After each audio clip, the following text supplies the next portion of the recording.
doing? This is Tony from Six String Corner. Welcome to my new series called Pedal Power. Interestingly enough, the first two videos that you're going to see will not have any pedals attached to them.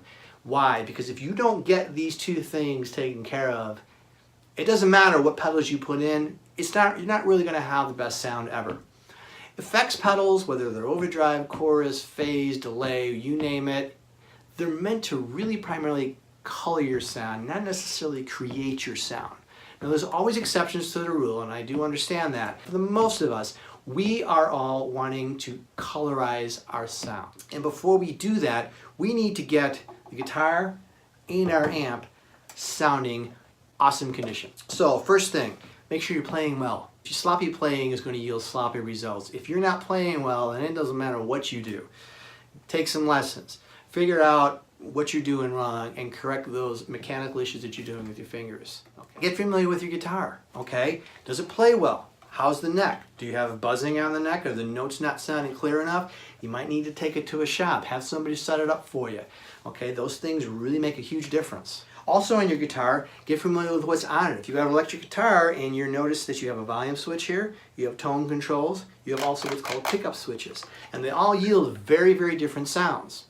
Get familiar with your guitar. Now all guitars have different, they colorize your sound very differently. This is a Strat, it's a very unique sound. This is an Epiphone 335. Here's a PRS. Sometimes some of you might have a Les Paul. Some of you might have Explorers, on and on and on and on. But the primary things that they most all will have is volume and tone. Get familiar with your volume switch. Sometimes if you lower the volume or if you increase your volume, you know what? It can make a difference in your sound. It can be a pretty cool difference. Also, what you want to do is your tone controls. Some of your tone controls, you might want to go more bassy sound. Maybe you want to be more trebly. I know with this guitar here, for some reason, I don't like when the tone control's all the way up. I like to roll it back just a little bit, just to pull off a little bit of that high edge.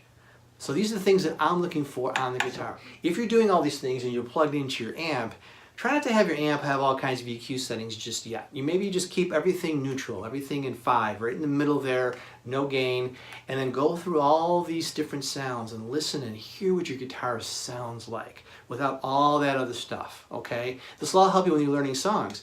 What pickup positions do I want for this particular song? It doesn't matter. It does. It matters a lot. So I hope this helps you. This is just a general overview. And then we look at the amp. And that's all for the next video. Thanks a lot.